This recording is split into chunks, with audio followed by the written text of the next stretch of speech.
Hello friends, ECT page और channel पर आपका स्वागत है।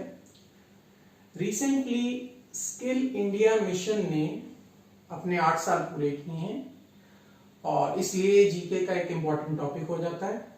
और आज हम इसके बारे में जीके के छोटे छोटे फैक्ट्स जानेंगे जो एग्जामिनेशन पर्सपेक्टिव से, एग्जामिनेशन पॉइंट ऑफ व्यू से बहुत ज़रूरी हैं। स्किल इंडिया मिशन जो है 2015 में लॉन्च किया गया, तभी 2023 में इसके 8 साल पूरे हुए हैं। 15 जुलाई यानी 15 जुलाई को ये लॉन्च किया गया क्योंकि उस दिन वर्ल्ड यूथ स्किल्स डे होता है।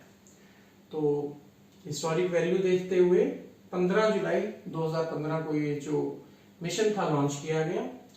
और इसकी जो नोडल मिनिस्ट्री है वो है ministry of skill development and entrepreneurship.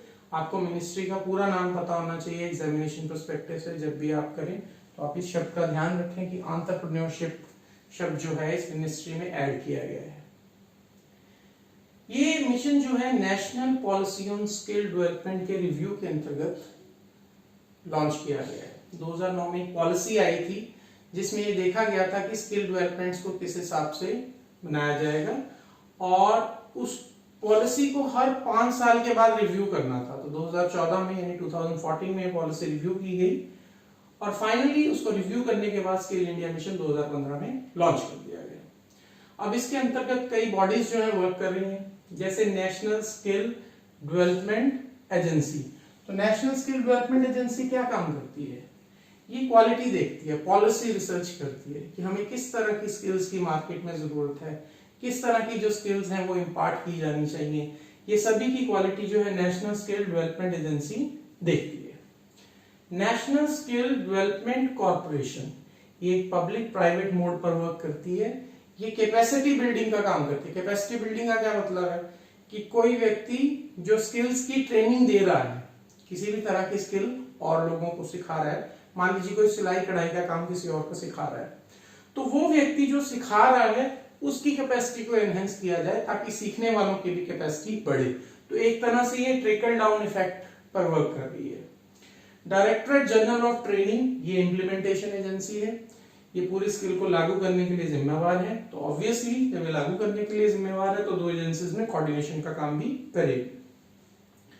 Initiatives इस स्कीम के अंतर्गत कई किए गए हैं, जैसे प्रधानमंत्री कौशल विकास योजना।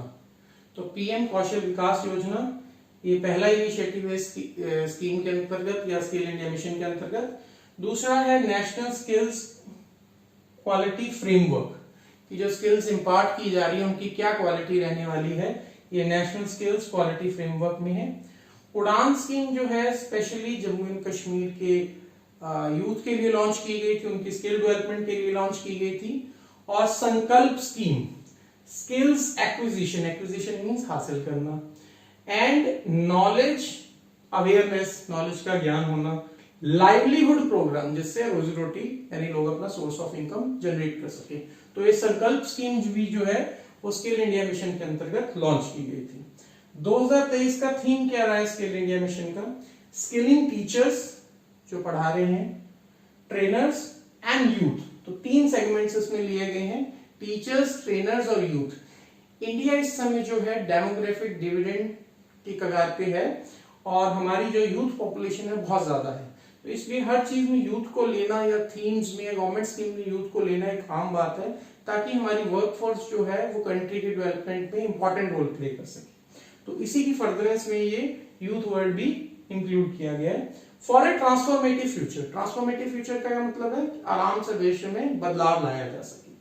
तो ये इंपॉर्टेंट फैक्ट है सभी स्किल इंडिया मिशन के पर्सपेक्टिव से कि ये कौन सी तारीख को लॉन्च हुआ, कौन से साल में लॉन्च हुआ, उस दिन क्या दिन था, मिनिस्ट्री में एंटरप्रेन्योरशिप वर्ड है, पॉलिसी कौन से साल आई और कौन सी एजेंसी का कौन सा काम होता है और इसके अंतर्गत कौन कौन से इनिशिएटिव वर्क करते हैं और 2023 का थीम क्या है। मैं उम्मीद करता हूं कि इस वीडियो से आपकी जो एग्जिस्टिंग नॉलेज है वो एनहांस हुई होगी और इसी तरह के और फैक्ट्स, वीडियोस और जनरल नॉलेज की बातें जानने के लिए आप हमारे पेज ईसीटी और चैनल ईसीटी को सब्सक्राइब कर सकते हैं। Thank you very much.